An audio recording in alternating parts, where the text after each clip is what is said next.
1922 में एक 23 साल का लड़का शिमला के सिसिल होटल के सामने खड़ा था। वो यहाँ एक क्लर्क की नौकरी करना चाहता था, लेकिन होटल के गार्ड ने उसके अपीयरेंस को देखते हुए उसे अंदर तक आने नहीं दिया। उस समय किसी ने सपने में भी नहीं सोचा होगा कि आगे चल के यही लड़का न केवल इस होटल का मालिक बनेगा, बल्कि पूरे इंडिया की one of the most luxurious hotel chain को बिल्ड करेगा।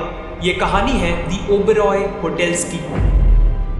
साल 1898 अनडिवाइडेड इंडिया के पंजाब प्रोविंस में जन्म होता है मोहन सिंह ओबेरॉय का। वो केवल 6 महीने के थे जब एक एपिडेमिक में उन्होंने अपने फादर को खो दिया, लेकिन इसके बाद भी मोहन की मदर ने इंश्योर किया कि उन्हें एजुकेशन मिले। 16 साल की उम्र में उन्होंने कॉलेज एजुकेशन के लिए लाहौर जाके डीएवी कॉलेज को ज्वाइन कर लिया और वहां उनकी लाइफ में 2 खास चीजें हुई। पहला, उन्होंने इंग्लिश में कम्युनिकेट करना सीखा और दूसरा, उन्हें एक शू फैक्ट्री में पार्ट टाइम जॉब मिल गई। देखते ही देखते उन्होंने डिजाइन और प्रोडक्शन प्रोसेस को डीपली समझ लिया। वो एक नॉर्मल वर्कर से पहले सुपरवाइजर बने और फिर फुल टाइम मैनेजरियल पोजीशन पे आ गए। गरीबी से उठकर आए मोहन को लगने लगा था कि उनकी लाइफ अब सेटल हो चुकी है कि तभी कहानी में एक ट्विस्ट आता है। 1919 में पूरे इंडिया में ब्रिटिशर्स के द्वारा लगाए गए रॉलेट एक्ट के खिलाफ प्रोटेस्ट चालू हो गए, जिस कारण कई बिजनेसेस को नेगेटिव इंपैक्ट हुआ। कुछ सालों तक स्ट्रगल करने के बाद 1922 में शू फैक्ट्री भी बंद हो गई और रातों रात मोहन अनएम्प्लॉयड हो गए। कोइंसिडेंटली इसी दौरान मोहन की ईशरन देवी से शादी हो जाती है और उनकी एक न्यू बॉर्न बेटी भी रहती है। इसीलिए मोहन डेस्परेटली काम ढूंढ रहे थे और तभी उन्होंने एक ऐसे शहर जाने का फैसला किया जो उनकी पूरी जिंदगी बदल देने वाला था, और वो शहर था शिमला। गर्मियों में शिमला ही ब्रिटिश इंडिया का कैपिटल हुआ करता था, जिस कारण यहाँ हाई रैंकिंग ऑफिशियल्स और टूरिस्ट का आना जाना लगा रहता था और इसीलिए ये काम ढूंढने के लिए एक परफेक्ट शहर था। लेकिन अनफॉर्चुनेटली मोहन शिमला में अपने पहले ही जॉब इंटरव्यू में रिजेक्ट हो गए। वो डिसअपॉइंटमेंट में चलते जा रहे थे कि तभी उन्होंने अपने आप को एक आलीशान बिल्डिंग के सामने पाया। वो शिमला के सबसे popular hotel the Cecil hotel आ पहुंचे थे। उन्होंने वहां के हाई प्रोफाइल गेस्ट्स और टॉप नॉच स्टाफ को देखा, जिसके बाद उन्होंने ठान लिया कि वो तब तक शिमला नहीं छोड़ेंगे जब तक उन्हें सिसिल में जॉब न मिल जाए। उन्होंने गहरी सांस ली और कॉन्फिडेंटली अंदर जाने लगे, लेकिन सिसिल के गार्ड ने उनकी अपीयरेंस को देखते हुए उन्हें अंदर जाने नहीं दिया। पर मोहन इतनी जल्दी हार मानने वाले नहीं थे। उन्होंने होटल के बाहर तब तक वेट किया जब तक होटल के मैनेजर बाहर नहीं आए। मैनेजर के आते ही मोहन कॉन्फिडेंटली उनके पास गए और कहा, I am looking for a job sir,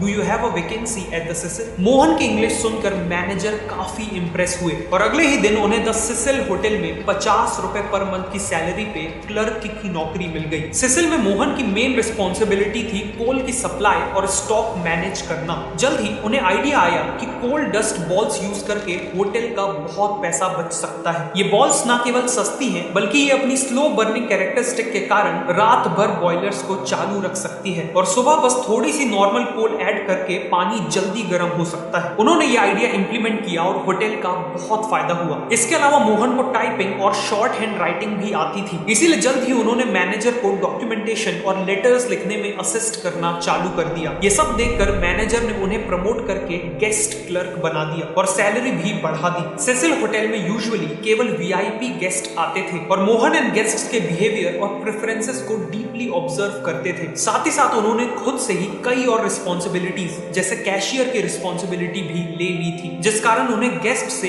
personal interaction करने का मौका मिलता था। इन सब के कारण 1925 तक वो न केवल वीआईपी गेस्ट से डील करने में एक्सपर्ट बन चुके थे, बल्कि उनमें होटल के सभी ऑपरेशंस की गहरी समझ आ चुकी थी। इसी बीच सिसिल के मैनेजर ने अपना खुद का होटल खरीदने का फैसला किया। उन्होंने शिमला में ही 50 कमरों का कार्ल्टन होटल खरीद लिया। मैनेजर का नाम क्लार्क्स था, इसीलिए उन्होंने होटल का नाम बदलकर क्लार्क्स होटल रख दिया। उन्हें पता था कि मोहन को होटल इंडस्ट्री की एक्सेप्शनल समझ आ चुकी है, इसीलिए उन्होंने मोहन को क्लार्क्स होटल ज्वाइन करने का ऑफर दिया, लेकिन एक क्लर्क की तरह नहीं, बल्कि एक पार्टनर की तरह। मोहन को अब क्लार्क्स होटल के प्रॉफिट्स का छोटा सा हिस्सा मिलने वाला था। पार्टनर बनते ही होटल की पूरी रिस्पॉन्सिबिलिटी मोहन पे आ चुकी थी और ऐसा होते ही उन्होंने क्लार्क्स होटल को पूरी तरह से ट्रांसफॉर्म कर दिया। उन्होंने तुरंत होटल को रिनोवेट किया, खास तौर पे बार को अपग्रेड किया, जिससे वहां यंग गवर्नमेंट एम्प्लॉइज आने लगे। उन्होंने ब्रिटिश ऑफिसर से पर्सनली कनेक्ट करके उन्हें अपने नए होटल में इनवाइट किया और पर्सनलाइज सर्विसेज ऑफर की। और फाइनली उनकी वाइफ ईशरन देवी ने इंश्योर किया कि वो होटल की हर सप्लाईज को खुद मार्केट में जाकर लाएं, ताकि क्वालिटी, क्वांटिटी और प्राइस में कोई कॉम्प्रोमाइज ना हो। इन सब के चलते कुछ ही महीनों में क्लार्क्स होटल की ऑक्यूपेंसी डबल होके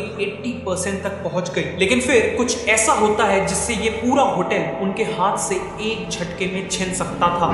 क्लार्क्स की वाइफ काफी बीमार पड़ जाती है और क्लार्क्स डिसाइड करते हैं कि वो होटल को 20,000 रुपए में बेच के इंग्लैंड लौट जाएंगे। मोहन काफी डिसअपॉइंटेड थे। इतनी मेहनत के बाद भी अब इस होटल का फ्यूचर अनसर्टेन था और उनके पास इसे खुद खरीदने के पैसे नहीं थे। सिचुएशन को देखते हुए ईशरन देवी ने अपनी पूरी ज्वेलरी बेच दी, लेकिन इसके बाद भी उनके पास सफिशिएंट पैसे इकट्ठा नहीं हो पाए थे। बचे हुए पैसों को अरेंज करने के लिए मोहन ने अपने गांव के एक मनी लेंडर से हाई इंटरेस्ट पे लोन ले लिया। रिस्क बहुत बड़ा था, लेकिन उन्हें भरोसा था कि वो प्रॉफिट्स कमा के इस लोन को चुका देंगे। 34 की एज में मोहन सिंह ओबरॉय क्लार्क्स होटल के मालिक बन चुके थे, लेकिन साथ में उनके ऊपर बहुत बड़ा डेट भी था।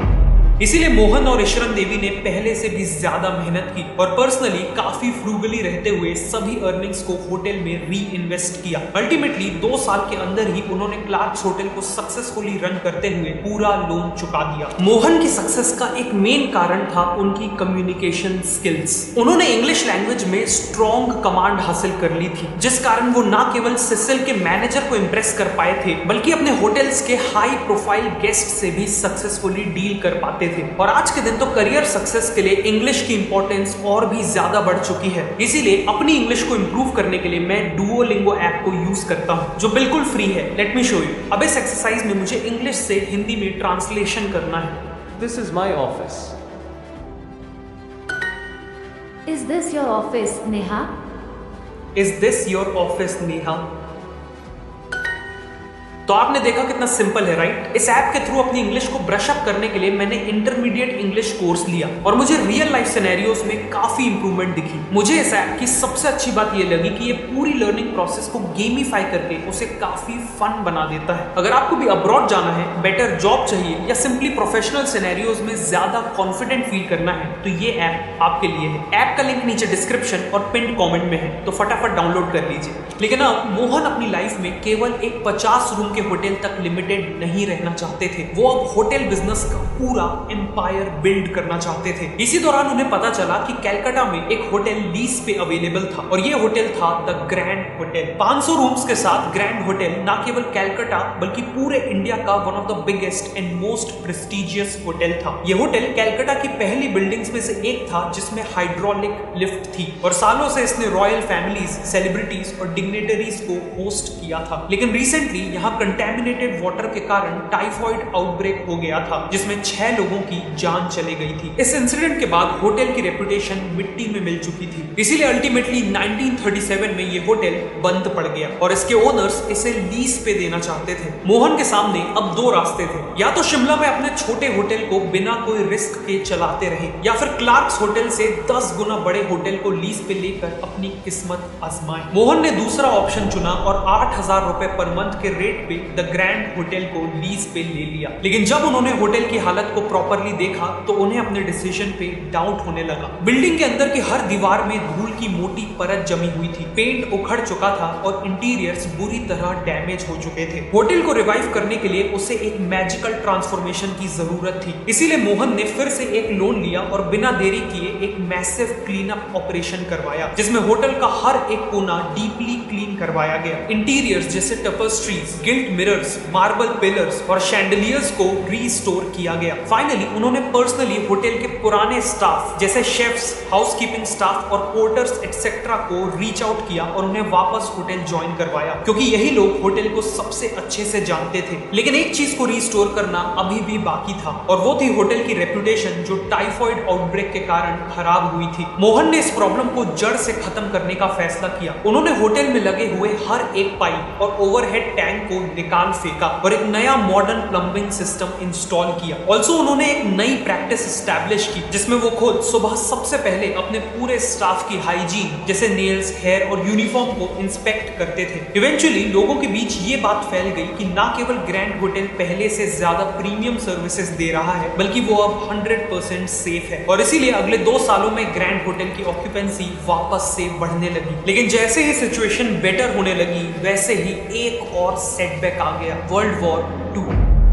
वॉर के स्टार्ट होते ही ब्रिटिश आर्मी के हजारों सोल्जर्स के लिए कलकत्ता एक बेस बन चुका था और इन सोल्जर्स के एकोमोडेशन के लिए ब्रिटिशर्स को काफी जगह चाहिए थी। इसीलिए ब्रिटिशर्स ने बाकी कई बिल्डिंग्स के साथ साथ ग्रैंड होटल को भी वॉर के दौरान अपने कब्जे में लेने के ऑर्डर्स पास कर दिए। अगर इतनी मेहनत और इन्वेस्टमेंट के बाद ये होटल मोहन के हाथ से निकल जाता तो वो लोन्स ना चुकाने के कारण बैंकरप्ट हो सकते थे। इसीलिए उन्होंने हिम्मत की और ब्रिटिश जनरल को समझाया कि अगर सोल्जर्स का रहना और खाना खुद आर्मी मैनेज करेगी तो आर्मी को हर दिन 12 रुपए पर सोल्जर खर्च करने होंगे, लेकिन मोहन केवल 10 रुपए पर सोल्जर के प्राइस में सब कुछ मैनेज कर सकते हैं, जिससे आर्मी का बहुत पैसा बच सकता है। लकीली जनरल ने डील डन कर दी, लेकिन अब मोहन को कैसे भी बहुत कम प्राइस चार्ज करते हुए होटल को प्रॉफिटेबली चलाना था। मोहन ने दिमाग लगाया और पूरे होटल के सभी लग्जूरियस इंटीरियर्स को सेफली रिमूव करके स्टोर कर लिया और उनकी जगह स्टर्डी और चीप इंटीरियर्स लगा दिए। इवन किंग साइज बेड्स की जगह कैंप कॉट्स लगा दिए गए। साथ में सभी लग्जरी सर्विसेज को रिमूव करके बेसिक सर्विसेज से रिप्लेस कर दिया गया। ऑक्यूपेंसी को मैक्सिमाइज करने के लिए जहां हो सके वहां बेड्स लगा दिए गए। इवन कॉरिडोर्स और कोर्टयार्ड्स को भी डॉर्मेट्री में कन्वर्ट कर दिया गया। अल्टीमेटली 1400 लोगों की कैपेसिटी वाले ग्रैंड होटल में 4000 सोल्जर्स रुकने लगे, मतलब 40,000 रुपए का रेवेन्यू हर दिन। इन सभी स्ट्रेटेजीज के चलते मोहन 1945 के एंड तक करोड़ों रुपए कमा चुके थे और अब ग्रैंड होटल वापस नॉर्मल कस्टमर्स के लिए भी ओपन हो चुका था। ग्रैंड होटल की ग्रैंड सक्सेस के बाद मोहन के पास पहले से भी बड़ा एक नया गोल था, पूरा हिंदुस्तान। वो इंडिया में खुद की एक होटल चेन ओन करना चाहते थे और इसीलिए उन्होंने एसोसिएट होटल्स ऑफ इंडिया यानी AHI को एक्वायर करने का ठान लिया। AHI पूरे इंडिया के 8 सबसे लग्जूरियस होटल्स को ओन करता था, जिसमें शिमला का सेसिल होटल भी शामिल था। समय के साथ AHI का मैनेजमेंट डिटेरियोरेट हो चुका था और उनके कई होटल्स लॉस में थे। मोहन ने स्ट्रेटेजिकली अपने पूरे प्रॉफिट से टाइम टू टाइम AHI के शेयर्स को खरीदना चालू कर दिया और इवेंचुअली उन्होंने कंट्रोलिंग स्टेक एक्वायर कर लिया। मोहन अब इंडिया के 8 सबसे लग्जूरियस होटल्स के ओनर बन चुके थे, इंक्लूडिंग सेसिल होटल, वही सेसिल होटल जहां उन्हें घुसने तक से मना कर दिया गया था। मोहन के दिमाग में अब केवल एक एम था, अपने 10 होटल्स को इंटरनेशनल लेवल के लग्जरी होटल से भी बेटर बनाना और इसे अचीव करने के लिए उनके पास एक कमाल का मास्टर प्लान था। 1952 में उन्होंने एक वर्ल्ड टूर प्लान किया, जिसमें उनका मेन गोल था वर्ल्ड के टॉप मोस्ट होटल्स में जाकर उन्हें डीपली स्टडी करना। उन्होंने इस टूर में लंदन के डॉचेस्टर होटल, पेरिस के जॉर्ज फिफ्थ होटल और पुएर्टो रिको के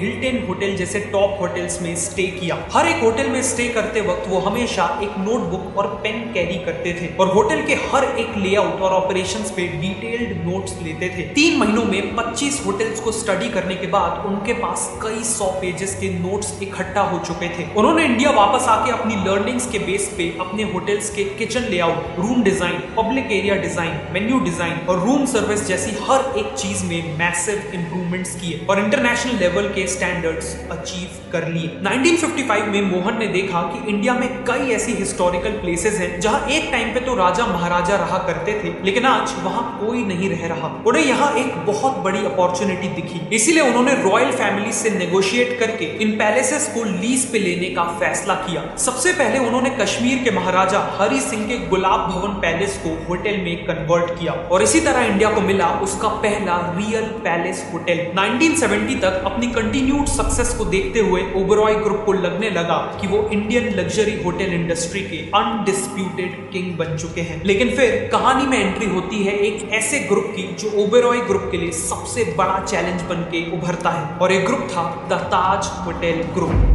1971 तक ताज का केवल एक ही होटल था, उनका मुंबई का ताज पैलेस होटल। लेकिन फिर उन्होंने पहली बार मुंबई से बाहर अपना पहला होटल खोला। उन्होंने उदयपुर के लेक पैलेस को होटल में कन्वर्ट किया। फिर 1972 में जयपुर में रामबाग पैलेस की शुरुआत की। 1976 में फोंसेका होटल को खरीद के दिल्ली में एंट्री ली। इसी तरह 1980s तक ताज ग्रुप इंडिया की ऑलमोस्ट हर प्रोमिनेंट सिटी में अपने होटल्स खोल चुका था। ओबेरॉय को पता था कि अगर उन्हें ताज ग्रुप को सच में टक्कर देनी है तो उन्हें उस शहर में अपना होटल खोलना होगा जहां ताज का फ्लैगशिप होटल था, यानी इंडिया का फाइनेंशियल कैपिटल मुंबई। 1970s में मोहन ने डिसाइड किया कि वो मुंबई के नरीमन पॉइंट पे स्क्रैच से एक होटल बिल्ड करेंगे। इस होटल में 500 रूम्स होने वाले थे और 34 फ्लोर्स के साथ ये उस समय मुंबई की सबसे ऊंची बिल्डिंग्स में से एक होने वाला था। प्रोजेक्ट का टोटल बजट 7 करोड़ का था, लेकिन देखते ही देखते होटल का कॉस्ट करीब 20 करोड़ तक पहुंच गया। इस प्रोजेक्ट के लिए ओबरॉय ग्रुप ने लोन लिया था और एक ऐसा टाइम आया था जब हर एक दिन की ही इंटरेस्ट पेमेंट्स 1,20,000 तक पहुंच गई थी। इतने बड़े फाइनेंशियल प्रेशर के चलते पूरे ओबरॉय ग्रुप के फाइनेंसेस अफेक्ट होने लगे और ऐसा लगने लगा कि कंस्ट्रक्शन रोकना पड़ेगा। लेकिन फिर 72 की एज में मोहन ने खुद